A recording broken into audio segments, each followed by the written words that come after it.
El 3 de diciembre de 1849 se fundó la Academia de Bellas Artes, con una escuela de dibujo y pintura dirigida por Antonio José Carranza y una escuela de música dirigida por Atanasio Bello Montero. Esta fue la primera escuela fundada por el Gobierno Nacional y empezó a funcionar en las instalaciones de la antigua Universidad Central de Venezuela. El 7 de mayo de 1870, bajo la presidencia de Guzmán Blanco, la academia cambia su nombre a Conservatorio de Bellas Artes, dirigido por el compositor, humanista y político Felipe Larrazábal.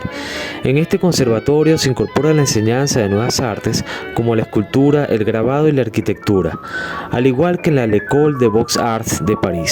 Unos años después, en 1877, este conservatorio pasa a ser el Instituto Nacional de Bellas Artes, por decreto del presidente Francisco Linares Alcántara.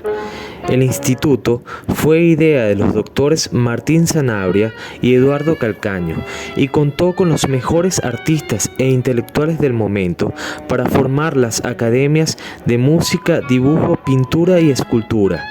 Su director fue Ramón de la Plaza, pintor y músico aficionado, autor de la obra Ensayos sobre el arte en Venezuela, publicada en 1883, fuente principal de la historia del arte venezolano en el siglo XIX. La Academia de Dibujo y Pintura fue presidida por el pintor Antonio José Carranza y fueron sus miembros Martín Tovar y Tovar, José Antonio Salas, Manuel Cruz, Manuel Otero, entre otros. La Academia de Música fue presidida por el compositor Eduardo Calcaño y fueron maestros José Ángel Montero, Alejandro Mecerón, Salvador Llamosas, Manuel Aspurúa, entre otros. La Academia de Escultura no contó con suficientes miembros. Igualmente, el maestro Manuel Antonio González impartió clases de escultura. El 4 de agosto de 1887, Antonio Guzmán Blanco crea por decreto la Academia Nacional de Bellas Artes para la enseñanza del dibujo artístico, pintura, escultura, arquitectura, música y declamación, y muda su sede al palacio que compró a la familia Arismendi al lado de la Santa Capilla. Esta academia fue inaugurada por su sucesor, el presidente Hermógenes López, el 2 de octubre de 1887.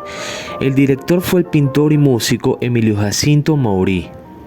De esta fueron maestros Rafael de la Cova de escultura, Juan Hurtado Manríquez de arquitectura, Federico Villena de teoría musical, Ignacio Bustamante de piano, Domingo Ramón Hernández de declamación teatral, entre otros. En 1892, el local fue ocupado como cuartel militar a causa de la revolución legalista, protagonizada por el presidente Joaquín Crespo. En 1905, vuelve a cambiar su nombre a Instituto de Bellas Artes. En 1912, el instituto se separa administrativamente en dos academias, la Academia de Artes Plásticas y el Conservatorio de Música y Declamación, pero continuaron funcionando en el mismo edificio. El conservatorio estuvo dirigido por el pianista Hilario Machado Guerra.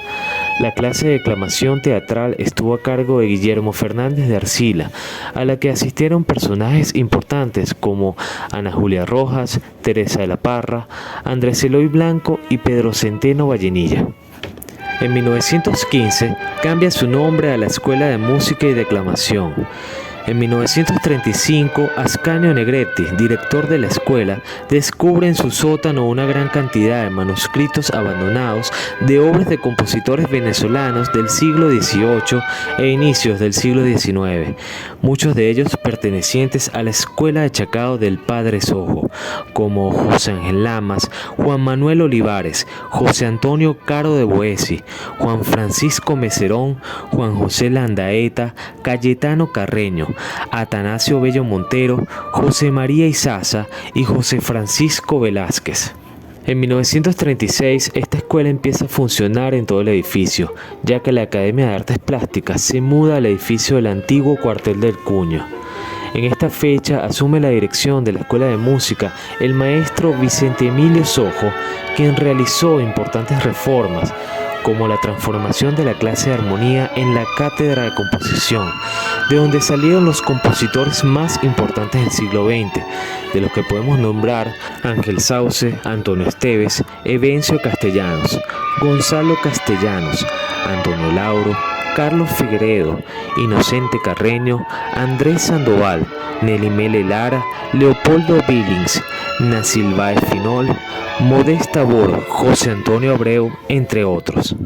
Creó la Cátedra de Guitarra Clásica, dirigida por el maestro Raúl Borges, de donde salieron importantes intérpretes como Alirio Díaz, Rodrigo Riera, Antonio Lauro, Rómulo Lazarde, Leopoldo Igarza, entre otros.